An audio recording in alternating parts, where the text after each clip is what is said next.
18 November 1978, di tengah hutan Guyana, sebuah tragedi terjadi. Hampir 1.000 orang tewas di sebuah pemukiman terpencil yang bernama Johnstown. Mereka bukan korban bencana alam atau perang.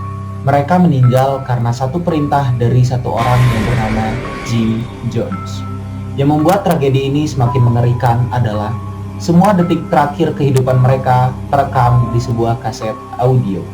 Rekaman itu kini dikenal dengan The Johnstown Death Tape, salah satu rekaman kematian paling menyeramkan yang pernah ada.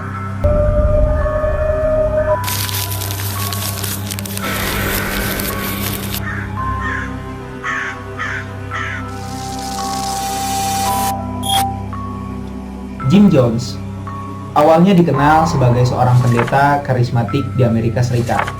Ia memimpin kelompok bernama People Temple yang awalnya mengusung pesan kesetaraan, anti-rasisme, dan bantuan sosial. Di mata banyak orang, Jim Jones adalah penyelamat. Dia memikat ribuan pengikut dengan khotbahnya yang penuh dengan semangat, serta janji kehidupan yang lebih baik dan bebas dari diskriminasi. Namun di balik karisma itu, Jim Jones perlahan membangun kendali penuh atas kehidupan para pengikutnya.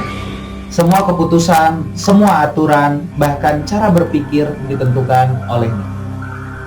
Singkat cerita, pada tahun 1977, karena menghadapi tekanan media dan penyelidikan pemerintahan, Jones memindahkan ratusan pengikutnya ke Guyana, sebuah negara kecil di Amerika Selatan. Di sana, mereka membangun pemukiman yang disebut dengan Johnstown. Di awal, Johnstown dipromosikan sebagai surga utopis, pertaniannya yang mandiri, komunitasnya yang tanpa rasisme, dan penuh dengan kedamaian. Tapi kenyataannya, itu sangat jauh berbeda. Para pengikutnya dipaksa bekerja keras setiap hari, surat dan komunikasi keluar sangat dibatasi, dan mereka terus-menerus didoktrin dengan propaganda tentang dunia luar yang jahat dan penuh dengan ancaman. Lalu pada November tahun 1978, anggota Kongres Amerika yang bernama Leo Ryan datang ke Johnstown bersama jurnalis untuk menyelidiki laporan bahwa pengikut People Temple itu disekap dan mengalami kekerasan. Awalnya, Jones dan komunitasnya menyambut hangat mereka semua. Mereka menampilkan tarian, musik, dan pidato dengan penuh rasa syukur. Namun di balik itu, beberapa orang diam-diam yang tinggal di Johnstown itu menyerahkan catatan atau berbicara kepada rombongan Ryan, memohon untuk dibawa keluar dari Johnstown. Keesokan harinya, saat rombongan Ryan bersiap meninggalkan Guyana, mereka diserang di landasan pacu Port Kaitama oleh orang-orang bersenjata yang loyal kepada Jones. Leo Ryan dan 4 orang lainnya tewas di tempat pada saat itu.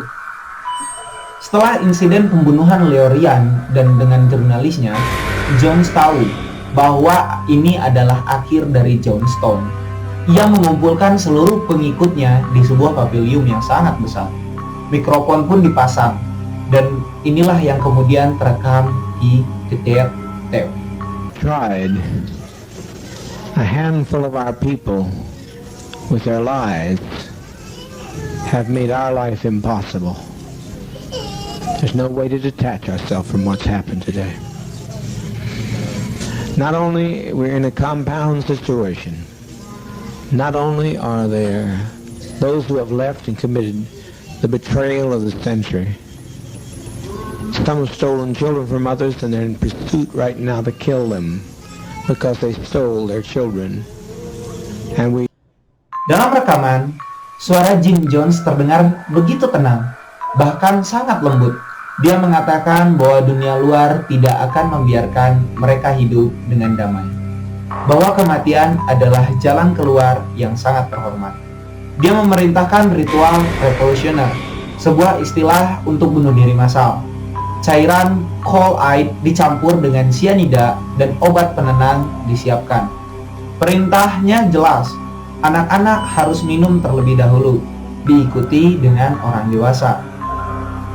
Rekaman yang berdurasi 44 menit itu diisi oleh suara Jones yang terus berbicara, meyakinkan orang-orang untuk tidak takut pada kematian.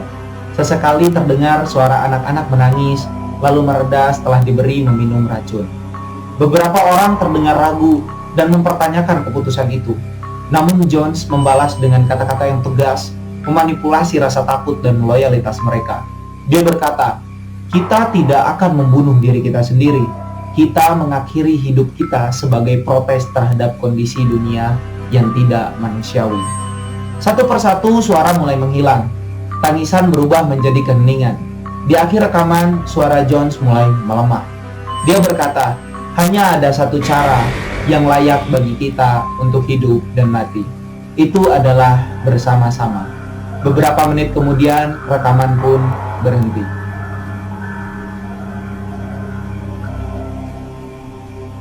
Ketika pihak berwenang tiba, mereka menemukan pemandangan yang sangat mengerikan. 909 jasad tergeletak di tanah, sebagian besar saling bertumpuk. Ada bayi, anak-anak, orang dewasa, dan lansia. Jim Jones sendiri ditemukan tewas dengan luka tembak di kepala. Ada dugaan dia menembak dirinya sendiri atau meminta orang lain untuk melakukannya. Di hari ini, kata Johnstone identik dengan kengerian dan fanatisme. Rekaman itu, meski jarang diputar secara utuh, tetap menghantui siapa saja yang mendengarnya.